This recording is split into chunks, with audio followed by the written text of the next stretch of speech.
हम हमारे पास डेली जो ओपीडी होती है हम उसमें यही एडवाइस करते हैं जो मरीज आते हैं कि साफ़ सुथरा खाना खाएं, अनहाइजीनिक चीज़ों से बचें और बाज़ार से अगर हम फल सब्जियां लाते हैं उनको अच्छी तरह वॉश करके प्रयोग में लाएं, कटे फल सब्जियां यूज़ में ना लें और जितने भी हमारे जो तरल पदार्थ हैं उनको ज़्यादा हम प्रयोग में लाएं।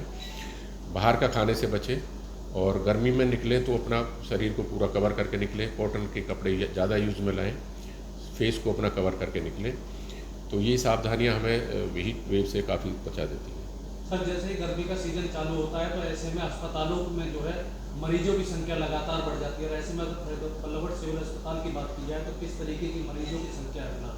हमारे हॉस्पिटल में यहाँ पे ओपीडी में भी 10-15% की इजाफा हुआ है और जो हमारी इमरजेंसी है, इमरजेंसी सर्विस में हमारे में जो डिहाइड्रेशन है, सर में दर्द है, उल्टी चक्कर, इस तरह के पेशेंट बढ़ते जा रहे हैं।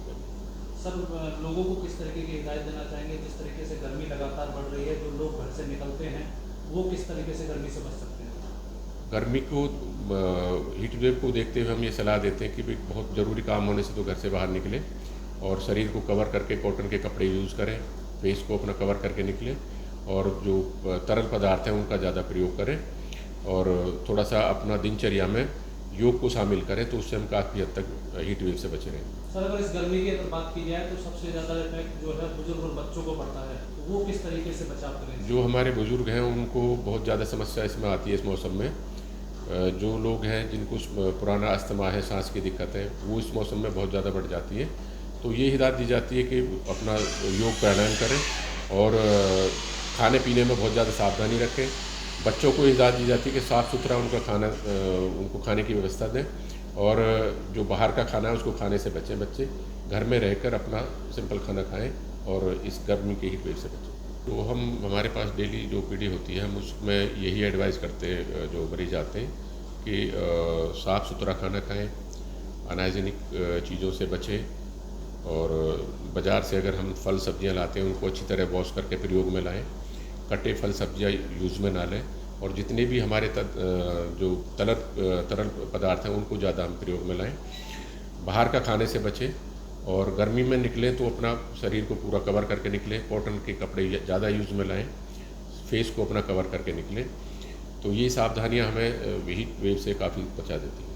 सर, जैसे ही गर्मी का सीजन चालू होता है तो ऐसे में अस्पतालों में जो है मरीजों की संख्या लगातार बढ़ जाती है और ऐसे में अगर पल्लवट सिविल अस्पताल की बात की जाए तो किस तरीके की मरीजों की संख्या है फिलहाल? हमारे हॉस्पिटल में यहाँ पे ओपीडी में भी 10-15% की इजाफा हुआ है और जो हमारी इमरजेंसी है, इमरजेंसी सर्विस में हमारे में जो डिहाइड्रेशन है, सर में दर्द है, उल्टी चक्कर, इस तरह के पेशेंट बढ़ते जा रहे हैं।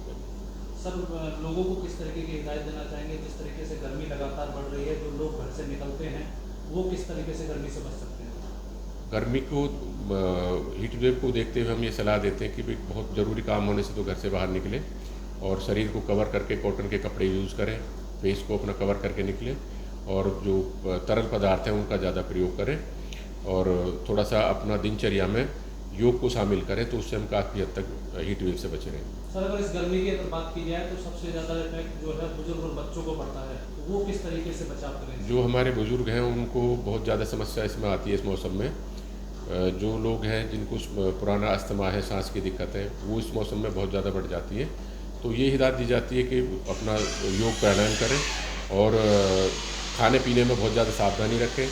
बच्चों को हिदायत दी जाती है कि साफ़ सुथरा उनका खाना उनको खाने की व्यवस्था दें और जो बाहर का खाना है उसको खाने से बचें। बच्चे घर में रहकर अपना सिंपल खाना खाएं और इस गर्मी के हीट वेव से बचें।